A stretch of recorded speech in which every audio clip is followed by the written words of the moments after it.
One thing I've abstained from in the past is getting into criticisms and debates and arguments and comment sections. But it dawns on me that if we're going to learn a new age of apologetics, we have to be able to identify arguments, know what they are, and how to respond to them. So I've printed out a few relative to two recent videos I did. One called Wanted Proof, Now You Have It, about prophecies fulfilled by Jesus, in which I cite an article written by mathematicians.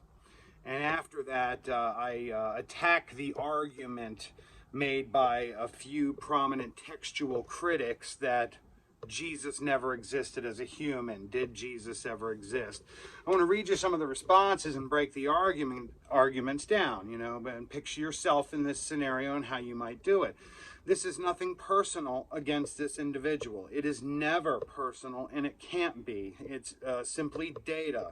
Tacitus, who wrote about Jesus, wasn't born until 56 AD. He was merely documenting the early Christian movement in 109 AD. Well, that's not a very good argument. Essentially, the argument that's being made is, well, since Tacitus wasn't born until 56, Jesus died in 33, he can't possibly have documented with any accuracy Jesus. Okay, Jesus dies in 33 AD, Tacitus is born in 56, and mind you, all these years are rough because the calendar system has changed a dozen times over since. Let's see, Jesus dies in 33, Tacitus in 56, he'd be 20 and 70 something. At some point in his life, he begins to write about him. Well, okay, so what? He wasn't born until 56. What is that proof of? I've written a book about George Washington's great-grandfather. I was born in 1980. This man was born in the 1600s. So are you saying a historian can't be qualified to write about something unless they were born and there to eyewitness it? Nobody would be qualified then. He says, Nero fastened, this is a quote, Nero fastened the guilt and inflicted the most exquisite tortures on a class hated for their abominations called Christians by the populace. Christus, from whom the name had its origin, suffered the extreme penalty during the reign of Tiberius and at the hands of one of our procurators, Pontius Pilate, and a most mischievous superstition thus checked for a moment against broke out not only in Judea, the first source of evil, but even in Rome. Well, there were 12 emperors from 44 BC until about 113 to 117 AD.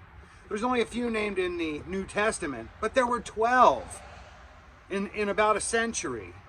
It doesn't mean anything. It's a falsehood to say that there was nothing at the hands of Pontius Pilate. In Eusebius's Ecclesiastical History of the Church, he actually documents that the Roman Senate did in fact have at minimum a committee hearing. We don't know what the government looked like then, but it was discussed in the Roman Senate. Philo of Alexandria, born around 20 BC and thus was an adult at the time of the Bethlehem Star. He lived well past the crucifixion, dying about the year 50 AD. He would have been the ideal man to record everything about a Jewish miracle worker and savior. He wrote about 40 individual essays, which now fill 7 volumes. Yet he says not one word about Jesus Christ or his movement. So any person who fails to write about a key figure during their lifetime means the key figure didn't exist. I've never written about Martin Luther King before, and what a great person to write about. That's just a non-starter. Always get to the meat of it by this. What argument are they actually making? Because half the time they're just copying a list of stuff off Wikipedia and then throwing it at you. Like this last example. Historians who lived during the time or within a century of the purported time of Jesus who wrote nothing about him.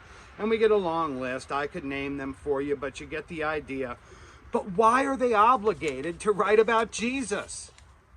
And how is this proof that he never existed? These are just such weak attempts to argue something that just isn't valid. Look, let me end it by saying what I said in those videos that identify and make clear what an objective fact is when we're talking about Christian history. The evidentiary method is used to evaluate the Bible. The Bible will take you through a journey of historic times and places and people, and at times it will make supernatural claims. Anything you want to research about the supernatural claims is available to you.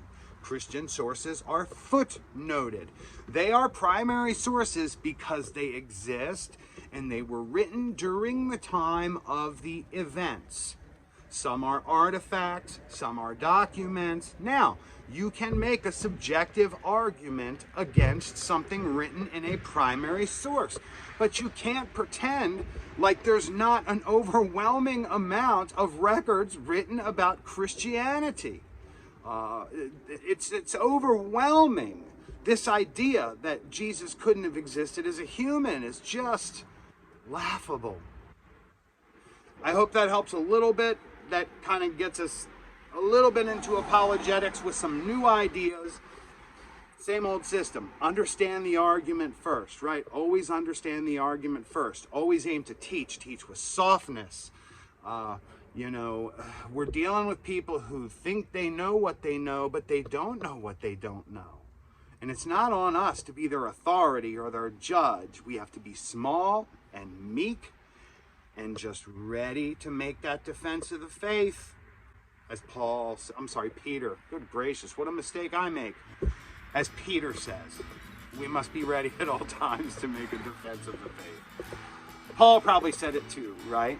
Anyway, God bless you, my friends. May your work bear fruit. I'll see you on the next one.